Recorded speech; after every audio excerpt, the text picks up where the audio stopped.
Toi qui connais chacun de nos soupirs inexprimables et les désirs profonds de nos cœurs. Ton nom est infiniment grand, que ton nom est infiniment grand. Ta majesté s'élève au-dessus des cieux, que ton nom est infiniment grand. Oh Dieu, très haut, que ton nom est infiniment grand. Tu es le Dieu éternel, que ton nom est infiniment grand. Ta majesté s'élève au-dessus des cieux, que ton nom est infiniment grand. Ton nom est infiniment grand. Que ton nom est infiniment grand. Que ton nom est infiniment grand. Ta majesté s'élève au-dessus des cieux. Au-dessus des cieux. Que ton nom est infiniment grand. Tu peux le dire avec moi. Oh Dieu, il est le très haut. Que ton nom est infiniment grand. Que ton nom est Alléluia. Alléluia. Dis-le encore. Oh Dieu, éternel est son nom. Il n'a point de fin. Alléluia. Que ton nom est infiniment grand. Ta majesté s'élève au-dessus des cieux. Alléluia. Alléluia. Oh Dieu.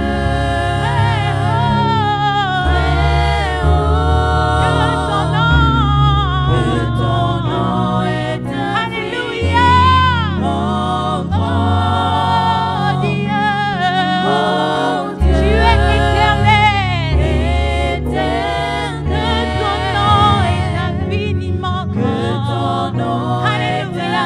Alléluia. Oh Dieu. Tu es très haut. Que ton nom est infiniment grand. Chantons le plus fort. Oh Dieu. Alléluia. Gloire à Dieu. Ton nom est infini. Oh Dieu. Encore une fois. Oh Alléluia. Dieu. Mon Dieu. Très haut. Tu es le Dieu éternel. Alléluia. Oh Dieu. Merci Seigneur. Alléluia. Que ton nom est infiniment grand. Seigneur, que ton nom est infiniment grand. Alléluia. Que ton nom est infiniment grand. Père, que ton nom est infiniment grand. Nous le reconnaissons et nous te bénissons, Seigneur. Merci pour ces jours glorieux. Merci pour la paix, merci pour la grâce. Seigneur, aujourd'hui encore, nous nous tenons devant ta grandeur. Et toi qui nous fais la grâce de nous admettre dans ta présence, aide-nous, Seigneur, et soutiens-moi, ô Dieu. Soutiens-moi, Seigneur Père éternel, pour que je puisse annoncer ta parole. Ah, Éternel, merci pour la grâce que tu me fais. Au nom de Jésus-Christ de Nazareth. Amen.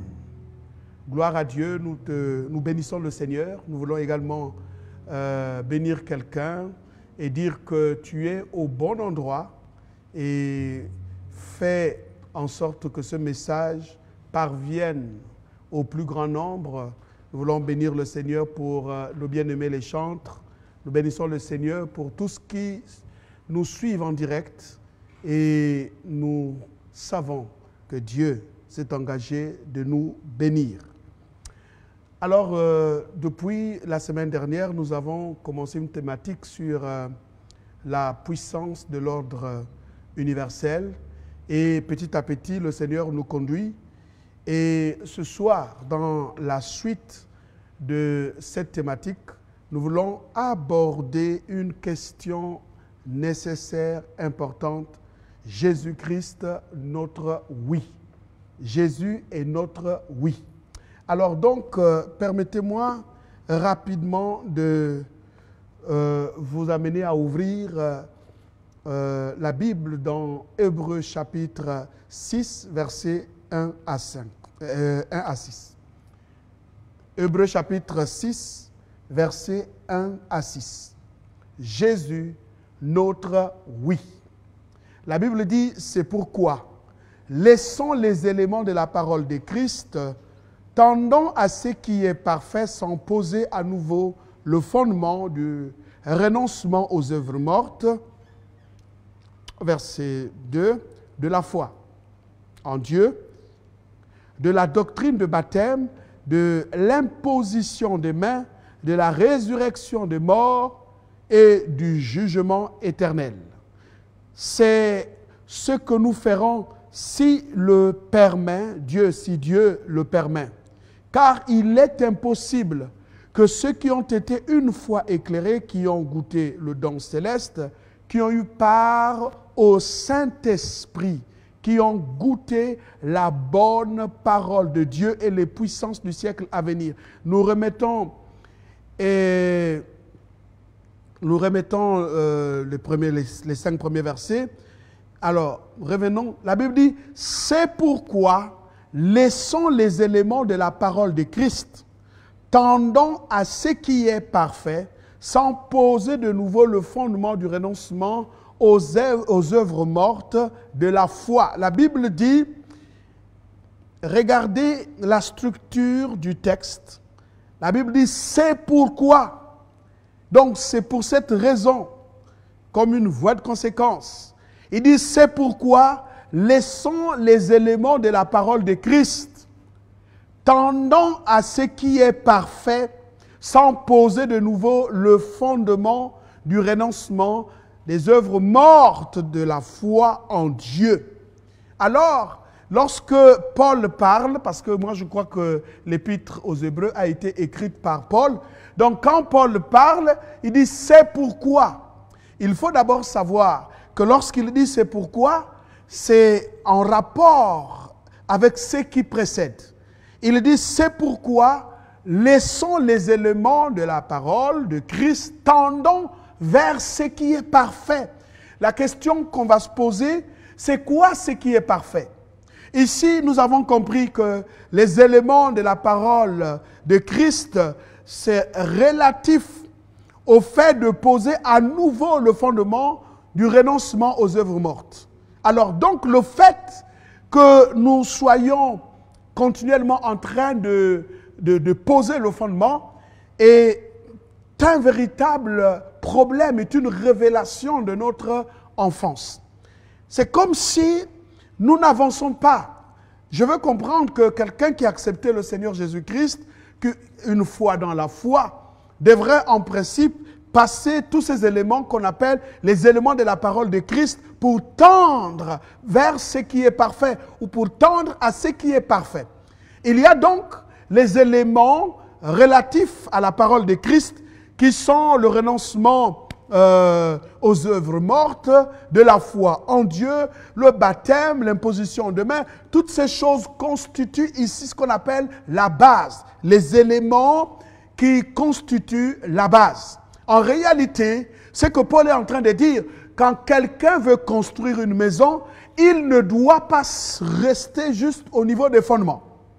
Le fondement sur briser, sur lier, sur détruire l'héritage, renverser les fondations de la maison de votre Père. Ça, ce sont des choses, quand un chrétien né de nouveau arrive dans l'église, il est censé passer par cela, par la délivrance, par la réalité de ces choses. Il est censé connaître c'est quoi l'imposition de mains, c'est quoi le baptême, c'est quoi le renoncement aux œuvres mortes, c'est quoi la foi en Dieu, c'est quoi le jugement. Toutes ces choses constituent la base, mais Paul est en train de nous dire, il y a ce qu'on appelle tendre vers ce qui est parfait, la perfection. Ça veut dire que la maison, le but, ce n'est pas la fondation. Le but, c'est la finition de la maison. Mais vous ne pouvez pas construire une maison sans passer par les fondements. Les fondements, ici, nous amènent à comprendre, quand les fondements sont parfaits, sont solides, la maison tiendra. Mais on ne peut pas passer toute sa vie que sur les fondements. Chasser les démons, briser les liens ancestraux, couper le cordon ombilical, je ne sais pas quoi encore. Toutes ces choses, c'est bien. Mais quand un chrétien est encore à ce niveau-là, il faut absolument qu'il admette qu'il n'a pas avancé avec le Christ. Ça veut dire quoi? Il est important de renverser les autels, de briser les mauvais fondements, de briser la malédiction, de détruire l'héritage ancestral. Je suis l'héritage ancestral. Je suis tout à fait d'accord. Mais Paul dit, après toutes ces choses-là, il faut tendre vers ce qui est parfait. La question qu'on va se poser, c'est quoi ce que Paul dit?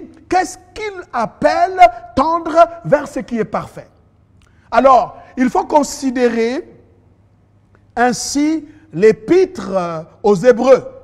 Le fondamental de l'épître aux Hébreux, c'est la révélation du sacrifice de Christ, du Seigneur Jésus-Christ, qui est en même temps sacrificateur par excellence et en même temps il est roi. Donc avoir la compréhension du Seigneur Jésus-Christ dans son office de sacrificateur et de roi. Alors donc ici nous allons poser un vrai problème à ce niveau-là. Les chrétiens doivent tendre vers ce qui est parfait. Nous avons très souvent vu à l'église qu'il y a des chrétiens, en fait, qui stagnent dans leur course, dans leur marche, dans leur rapport avec le Seigneur. Il y a des chrétiens, lorsqu'une fois se sont repentis, restent toujours dans la culpabilité. Ça, c'est comme si on passait toute notre vie à construire les fondements, à construire uniquement les fondements. Si vous avez réussi à poser les fondations d'une maison, c'est bien, mais ce n'est pas l'objectif. L'objectif, c'est atteindre la finition de la maison. C'est que la Bible dit, Christ a fait de nous un royaume de sacrificateurs. Donc, il a fait de nous des rois et des sacrificateurs. Si nous terminons notre cours sur la terre sans atteindre le niveau de sacrificateur et de roi dans la stature telle que le Seigneur le pense, nous n'avons pas accompli le plan de Dieu. Nous n'avons pas atteint l'objectif. Nous avons juste posé les fondations. Personne ne peut venir dormir dans une maison où il n'y a que les fondations qui ont été posées. J'encourage, j'exhorte à ceux qui m'entendent de pouvoir grandir dans leur compréhension des choses de Dieu. Tendre vers ce qui est parfait, c'est quitter les éléments de la parole de Christ, tels que notés dans le livre d'Hébreux. Je vais donc associer à cela juste l'autre chapitre d'Hébreux, Hébreux chapitre 5, verset 13. l'Église doit construire la foi jusqu'à terminer la maison. Chaque chrétien, la Bible dit que nous sommes le temple du Saint-Esprit. Il faut absolument que chacun se construise, que la révélation puisse l'amener à atteindre la stature parfaite de Christ. C'est important. Romains, plutôt Hébreux chapitre 5 verset 13. Encore une fois, j'attire notre attention. Voici ce que le texte biblique dit. Or, quiconque est encore au lait n'a pas l'expérience de la parole de justice. Il n'a pas l'expérience de la parole de justice. Car il est un enfant. Qui est un enfant? Quiconque est encore au lait. Quiconque est encore aux éléments de la parole de Christ. Quiconque est encore enfant. Lui, celui-là, c'est celui qui ne comprend pas la parole de la justice. Or, ce Melchisédek, qui était sacrificateur du Dieu très haut, est d'abord roi de justice, ensuite roi de paix. Comment vous pouvez grandir, quitter le stade d'enfant pour entrer dans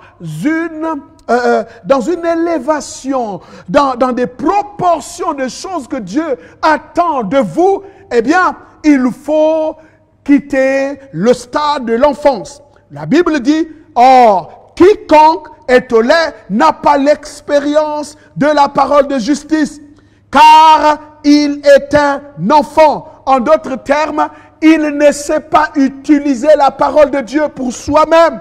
Il ne lit pas la Bible pour soi-même. Il est encore un enfant. Il ne comprend pas la parole de justice. Il n'évolue pas dans les promesses de Dieu. Il n'entre pas pour naviguer dans les vérités bibliques qui lui sont favorables par rapport à son épanouissement.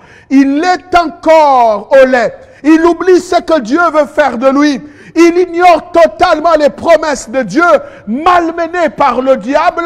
Il est entraîné ça et là par tout vent de doctrine. Pourquoi? Parce qu'il n'a aucune expérience de la parole de justice. De la parole de justice. Quand vous avez l'expérience de la parole de justice, vous grandissez vers ce qui est parfait. Vous tendez vers ce qui est parfait. Le but de Dieu, c'est notre croissance dans la perfection pour atteindre la stature parfaite de Dieu.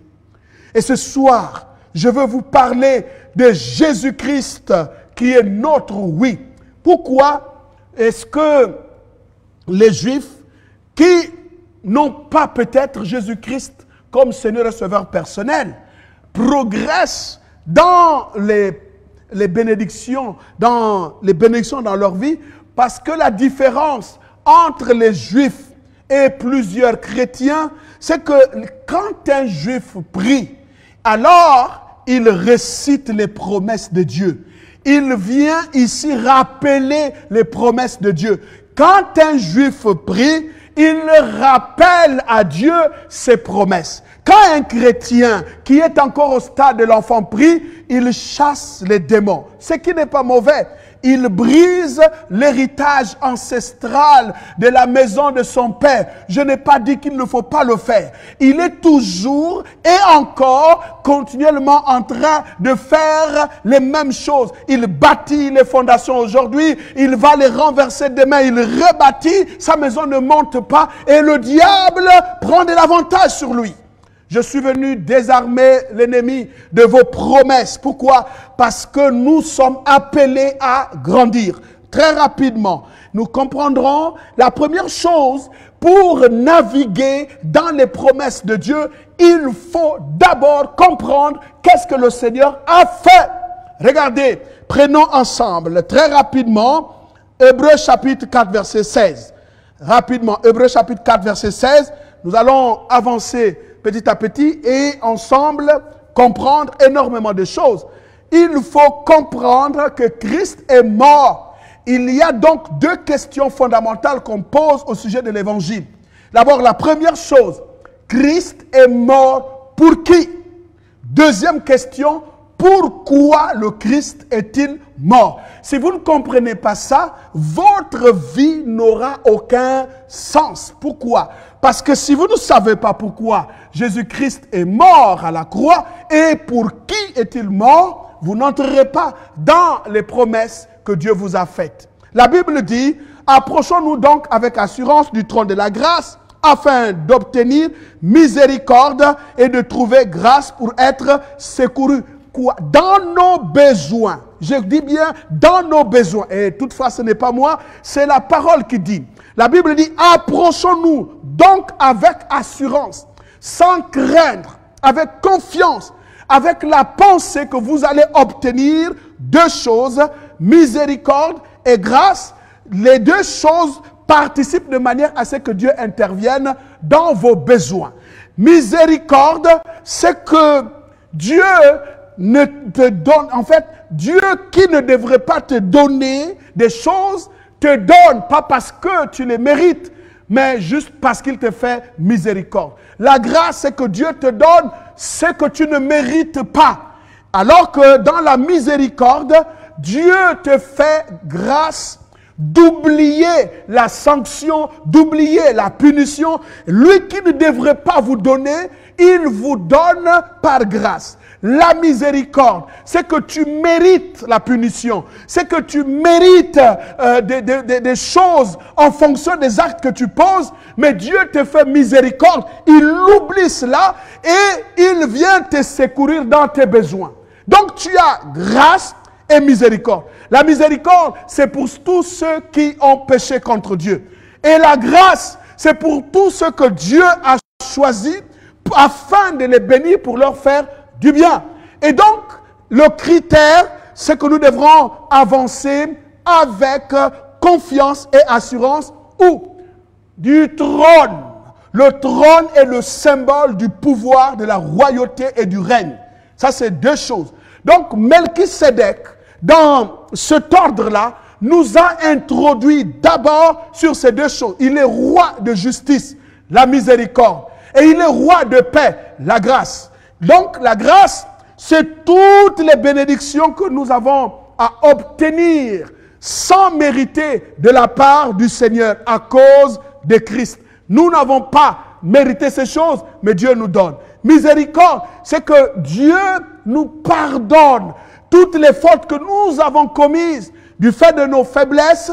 Il nous accorde cette grâce en Christ Jésus. Donc Dieu nous fait miséricorde, il nous fait grâce. Maintenant, à chacun de nous de savoir que l'appel nous est fait, que chacun s'approche du trône de la grâce. Le nom du trône s'appelle trône de la grâce. En d'autres termes, Dieu a oublié nos fautes, Dieu a oublié nos péchés, Dieu a oublié nos erreurs. Il nous fait, par voie de conséquence, il nous fait accéder au trône qu'on appelle le trône de la grâce. Ça veut dire que ce que Dieu avait promis de nous donner, eh bien, il tient sa parole pour le faire. Regardez maintenant. La Bible nous donne quelques exemples. 1 Corinthiens, chapitre 1, verset 18 à 20. Jésus-Christ est notre oui. Je suis en train de dire à quelqu'un, aucun diable, même pas en enfer, ne pourra empêcher ce que Dieu a donné ou Dieu veut te donner. Aucun diable, aucune substance, aucune opposition. Il y a des choses que nous n'avons pas comprises, mais nous devrons comprendre. Quiconque est encore au lait n'a pas l'expérience de la parole de justice. Ça veut dire qu'il faut absolument intégrer dans ta façon de comprendre que rien ne fera opposition à ce que Dieu a promis te donner. Il faut le noter. Alors, la différence, c'est que moi, je dois croire, je dois naviguer, je dois tendre vers ce qui est parfait. Regardez, la Bible dit, « Car la prédication de la croix est une folie pour ceux qui périssent, mais pour nous qui sommes sauvés elle est une puissance. Qu'est-ce qui est une puissance? La prédication de la croix. La prédication de la croix dit à un pécheur que tu es sauvé. La prédication de la croix dit à un condamné que tu es rendu libre. La liberté t'a été accordée. La prédication de la croix, c'est de dire à un faible, tu peux dire que tu es fort. La prédication de la croix, c'est que les païens sont devenus eux aussi participants des promesses de Dieu. La prédication de la croix, c'est de dire que le faible peut s'élever pour dire je suis fort, que le pauvre peut dire je suis riche. La prédication de la croix est un relèvement des personnes qui n'avaient aucun statut. Donc c'est une folie pour ceux qui périssent. Mais elle est une puissance de Dieu. Elle est une puissance de Dieu pour nous qui sommes sauvés. Et c'est quoi cette démonstration de puissance? Regardez le verset 19. La Bible dit, aussi est-il écrit, je détruirai la sagesse des sages et j'anéantirai l'intelligence des intelligents. Oh my God. Ça veut dire que là où les sages et les intelligents pensent que rien ne peut se passer, Dieu dit, ah non, je dis oui. Et le verset 20 dit ceci. Où est le sage? Où est le scribe? Où est le disputeur de ce siècle? Dieu n'a-t-il pas convaincu de folie la sagesse de ce monde? Dieu a convaincu de folie la sagesse de ce monde.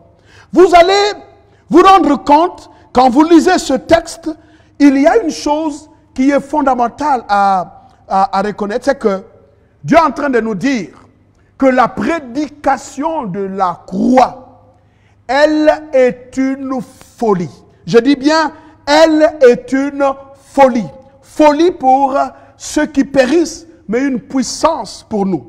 Jésus est notre oui. Jésus est notre oui. Le oui, comment est-ce que nous pouvons définir le oui? Eh bien, la Bible nous dit, oui, pas la Bible, le dictionnaire définit oui comme un adverbe d'affirmation invariable qui ne change pas.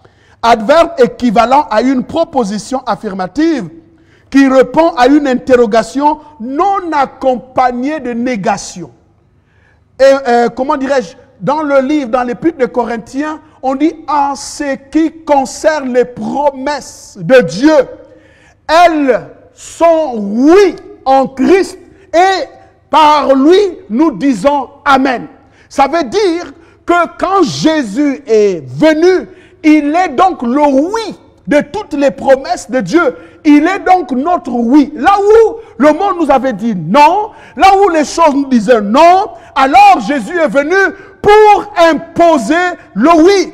Ça veut dire que là où on t'a dit, ici tu ne peux pas venir, Jésus dit c'est oui. Ça veut dire que toutes les promesses de Dieu sont devenues oui en Christ Jésus.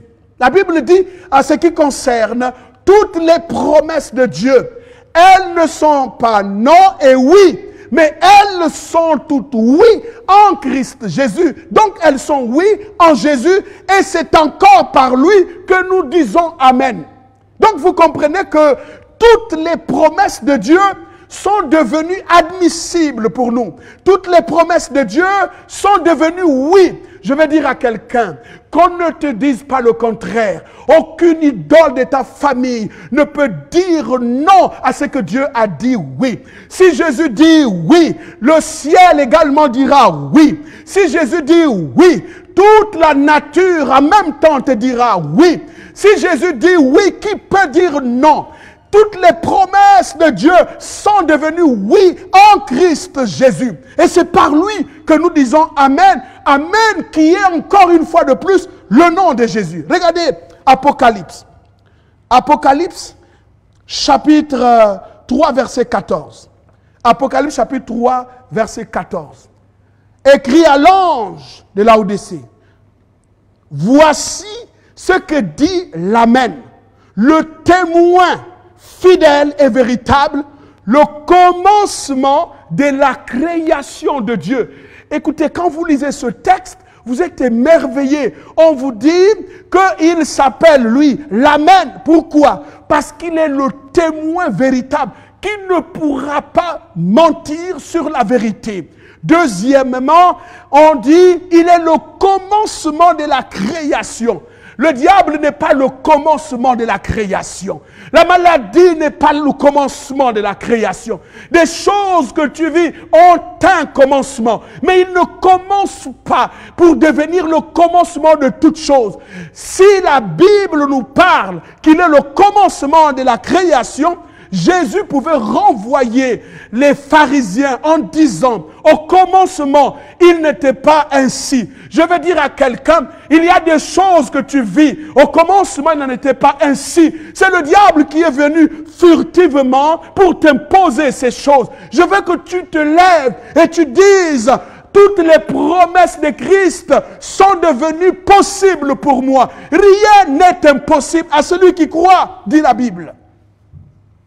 Je vais rappeler à quelqu'un ce soir que ce qui fait la différence avec les autres chrétiens, c'est qu'eux, ils rappellent la mémoire de Dieu. Ils rappellent les promesses que Dieu a faites. Ils rappellent que Dieu a parlé. Et comme Dieu a parlé, eh bien, c'est le oui. Le oui, c'est que Dieu te dit, c'est possible. Le oui, c'est que Dieu te dit, je t'ai déjà donné. Le oui, c'est que Dieu dit à la nature, à ce qui concerne le révérend Xavier, j'ai déjà accepté. Alors, tout ce qui s'élève, alors, la Bible dit, ils feront des complots contre toi. Cela ne viendra pas de l'Éternel. Quand Dieu a dit oui à Moïse, quand Dieu avait dit oui à Moïse, il avait d'abord dit oui à Abraham, parce qu'il a dit, sache que ta descendance séjournera dans un pays qui ne sera pas le leur, mais je les ferai sortir. Dieu avait déjà dit oui à la sortie du peuple d'Israël de l'Égypte pour aller conquérir la terre promise. Quand Pharaon a voulu s'opposer, le ciel avait déjà dit oui. Alors, lorsque la mer Rouge s'est mise devant le peuple, Dieu avait déjà dit oui. Lorsqu'ils sont partis dans le désert, il avait déjà dit oui. Quand ils se sont présentés devant le Jourdain, il avait déjà dit oui. Devant les murs de Jéricho, il avait déjà dit oui. Je suis en train de dire à quelqu'un, à ce qui concerne ta destinée prophétique, Dieu a déjà dit oui. Le diable ne t'arrêtera pas. Rien ne t'arrêtera. Il est important pour toi de rappeler que tu es un homme de destinée, que les promesses de Dieu reposent sur ta vie et qu'on ne peut pas te tuer sans que celles-ci ne s'accomplissent. Je parle à quelqu'un. Jésus est notre oui. Regardez le psaume 23 verset 6. Le oui, nous l'obtenons en Christ Jésus. Jésus est notre oui. Il est notre oui. Dis à quelqu'un, Jésus est mon oui. Jésus est mon oui. Regardez, le psaume 23 verset 6 dit, oui, le bonheur et la grâce m'accompagneront tous les jours de ma vie. David a dit oui, poussé par le Saint-Esprit.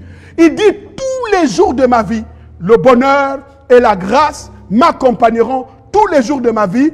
J'habiterai dans la maison de l'Éternel jusqu'à la fin des temps. Ça veut dire que même quand le diable aura des projets, il a déjà dit oui, le bonheur et la grâce m'accompagneront. Quand les promesses de Dieu sont oui, aucune maladie ne t'emportera.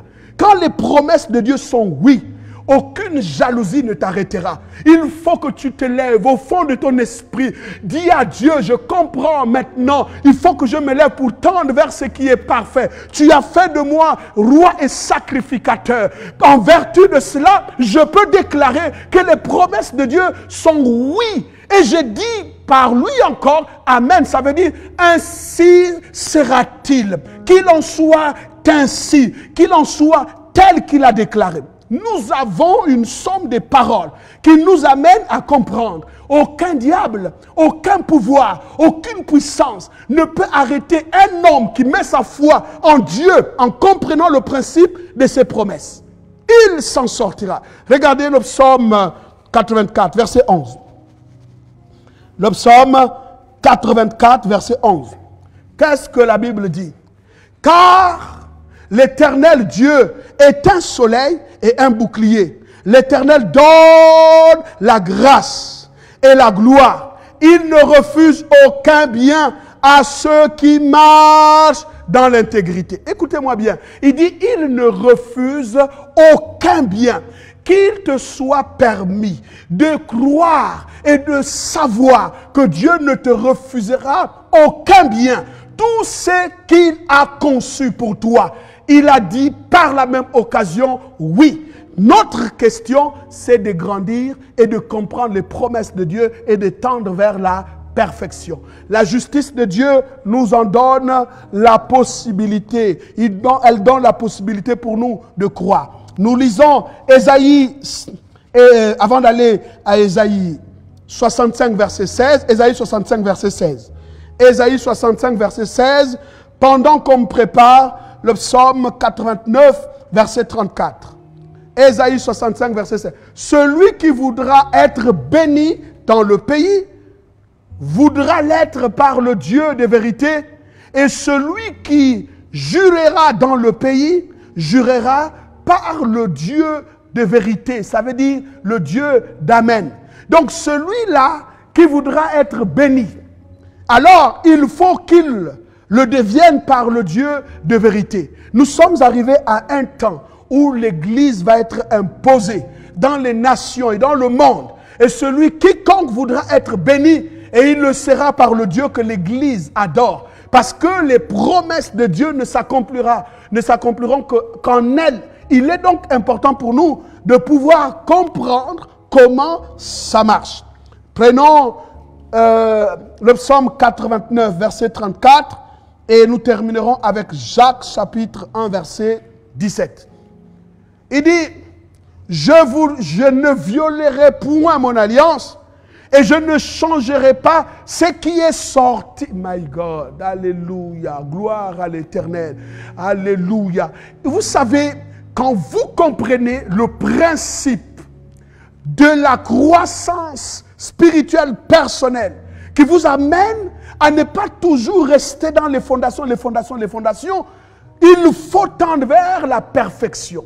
Tu es prophète, pasteur, tu es diacre, ancien, tu es membre de l'Église. Il y a un temps où il faut que tu décolles pour tendre vers la perfection. Or, ici, la Bible nous dit clairement, je ne violerai point mon alliance et je ne changerai pas ce qui est sorti de ma bouche. Il y a des gens qui pensent que Dieu te dit oui aujourd'hui et demain, pour d'autres raisons ou pour des raisons quelconques, Dieu va te dire non. Non, il dit lui-même que je ne changerai pas. Je veux que quelqu'un se lève là où il est, qu'il dise à Dieu, tu as promis de ne pas changer. Tu as promis de ne pas changer ce qui est sorti de ta bouche. Si tu as dit que je ferai de toi, il a dit à Pierre, je ferai de toi rien, malgré le fait que ce dernier fut réclamé par le diable, Pierre est devenu comme ce que le Seigneur avait dit à son sujet. Il faut qu'on comprenne. Il ne faut pas qu'on pense que ces forces ténébreuses vont avoir la victoire sur l'alliance de Dieu. Non, il dit je ne violerai pas mon alliance et je ne changerai pas ce qui est sorti de mes lèvres. Si Dieu lui-même dit qu'il ne changera pas ce qui est sorti de ses lèvres, dites-moi qui peut changer ce qui est sorti de ses lèvres? Si lui-même dit je ne changerai pas, le diable n'est qu'une créature. Le diable a été créé par Dieu. Il s'est rebellé contre l'autorité de Dieu, mais Dieu reste son créateur. Dieu reste celui qui domine sur l'univers, qui domine sur toutes choses. Si Dieu dit, je ne changerai pas, écoute, personne ne va changer. Ne t'inquiète pas. Si les gens décident de te renvoyer, te mettre de côté, l'Éternel qui a dit qu'il ne changera pas des choses, te remettra là où les gens ne veulent pas te voir. S'il a dit que tu entreras par là, même si des robustes viennent pour dire tu n'entreras pas, l'Éternel te fera entrer là où les gens ne veulent pas que tu entres. S'il a dit que nous allons gouverner un jour ce pays, eh bien il nous permettra de le faire. Si Dieu dit dit que nous allons parvenir, nous allons réussir. Il ne change pas. Notre Dieu ne change pas. Il est le même hier, aujourd'hui, éternellement. Je veux rappeler à quelqu'un, la promesse de Dieu s'accomplira dans ta vie. Quitte à toi de te lever et de te saisir de cette promesse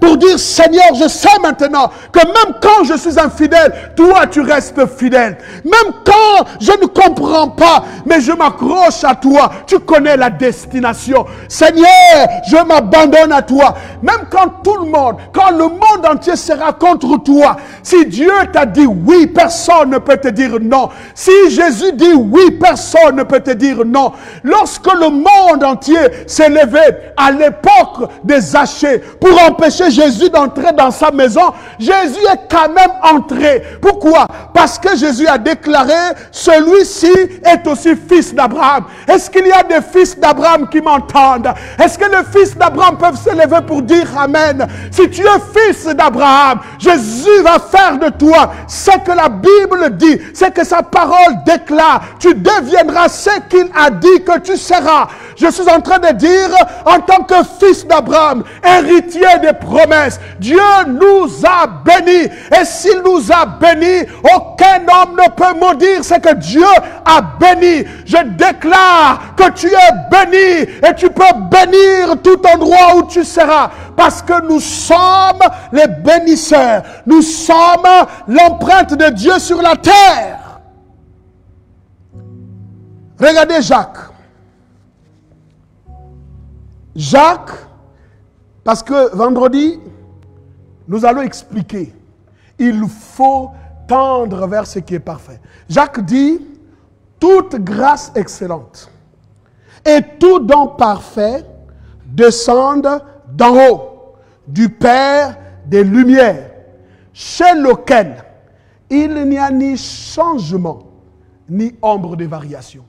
Dieu, ce n'est pas que ça varie selon les températures, ça varie selon des milieux, ça varie selon des familles, ça varie selon des configurations, ça varie en fonction des lois. Non, en lui, il n'y a ni changement, ni ombre de variation. Tout don parfait vient d'en haut. Toute grâce excellente vient d'en haut, du Père des Lumières, chez lequel il n'y a ni changement, ni ombre de variation. Qu'est-ce qui peut faire en sorte que nous n'entrions pas pleinement dans les grâces et les promesses de Dieu? C'est parce qu'on ne se laisse pas suffisamment éclairer par sa parole. Et comme on ne se laisse pas suffisamment éclairer par sa parole, n'importe quoi, eh bien, nous entraîne n'importe où. Je suis venu dire à quelqu'un, ta destinée est tellement précieuse, ta vocation sainte, ta vie connue par Dieu. La Bible dit ce qu'il a appelé, il les a connus d'avance. Ce qu'il a connu d'avance, il les a aussi prédestinés. Mon frère, tu as été prédestiné à servir à la louange de son nom, à la louange de la gloire de son nom. Ça veut dire que rien ne peut empêcher Dieu de faire avec toi ce qui est possible. Pourquoi? Parce que Dieu a le pouvoir. Même quand ce n'est pas possible, la Bible dit ce qui n'est pas possible aux hommes est possible à Dieu. Alors nous rentrons dans un temps de possibilité. Toutes les promesses sont oui. J'ouvre mes yeux et je dis, Seigneur, tu as dit oui. Oui à la guérison. Oui à la réussite financière. Oui au succès. Oui à l'élévation. Je dis toutes ces promesses. Le diable, tu ne peux pas m'empêcher de vivre les promesses de Dieu. Non, non, non, non. Dans mon âme, dans mon esprit, dans tout mon être entier, j'ai entendu, Jésus m'a dit oui. Oui, si ici David a dit oui, le bonheur et la grâce m'accompagneront. Moi aussi je suis venu dire oui. Si Dieu dit oui, personne ne peut dire non. Si Jésus est mort pour que les promesses de Dieu deviennent oui, dites-moi qui peut arrêter cela. Un jour, Job a compris. Et il a dit, qui peut contrer les desseins de l'Éternel? Alors, de là où tu es, je veux que tu t'élèves et apprécions la grâce du Seigneur.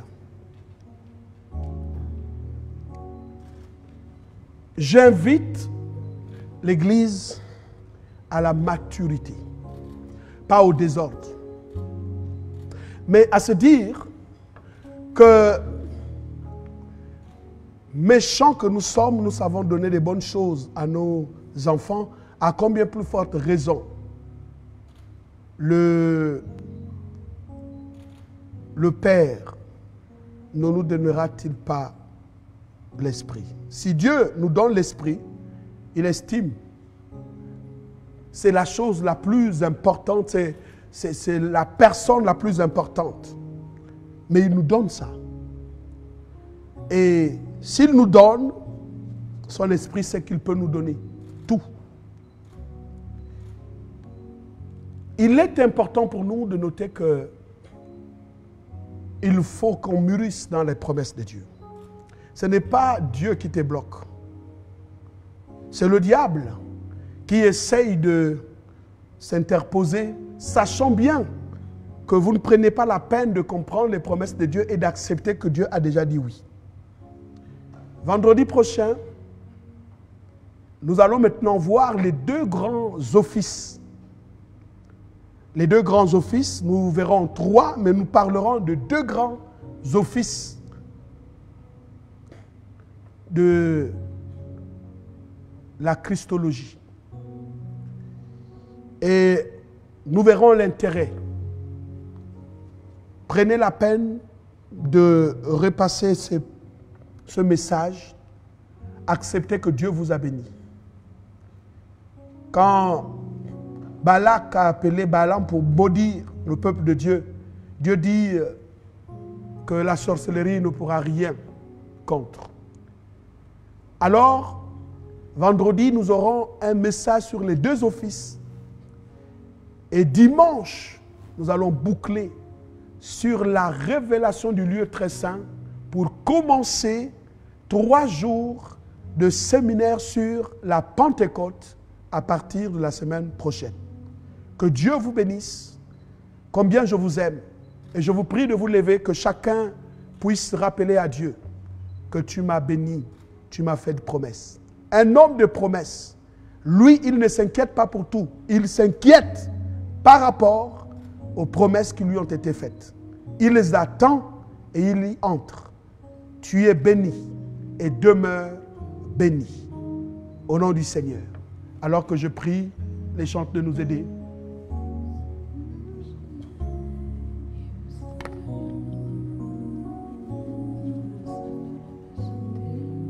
Le programme des réunions de la semaine est le suivant.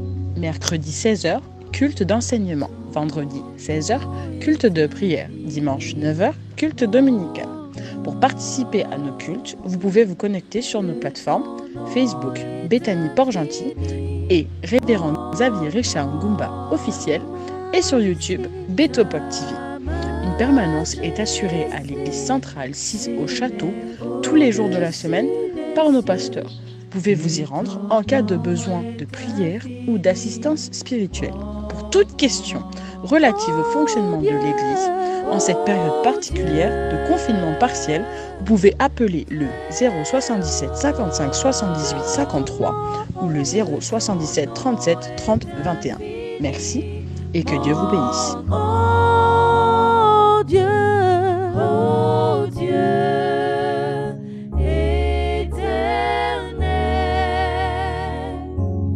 que ton nom est infiniment. Oh Dieu, très haut, que ton nom est infiniment grand. Oh Dieu, éternel, que ton nom est infiniment grand. Ta majesté. Je vais me joindre à la chorale céleste ce soir. Le programme des réunions de la semaine est le suivant. Mercredi 16h, culte d'enseignement. Vendredi 16h, culte de prière. Dimanche 9h, culte dominical. Pour participer à nos cultes, vous pouvez vous connecter sur nos plateformes Facebook Bethany Port-Gentil et Révérend Xavier Richard Ngumba officiel et sur YouTube Betopop TV. Une permanence est assurée à l'église centrale 6 au château tous les jours de la semaine par nos pasteurs. Vous pouvez vous y rendre en cas de besoin de prière ou d'assistance spirituelle. Pour toute question relative au fonctionnement de l'Église, en cette période particulière de confinement partiel, vous pouvez appeler le 077 55 78 53 ou le 077 37 30 21. Merci et que Dieu vous bénisse.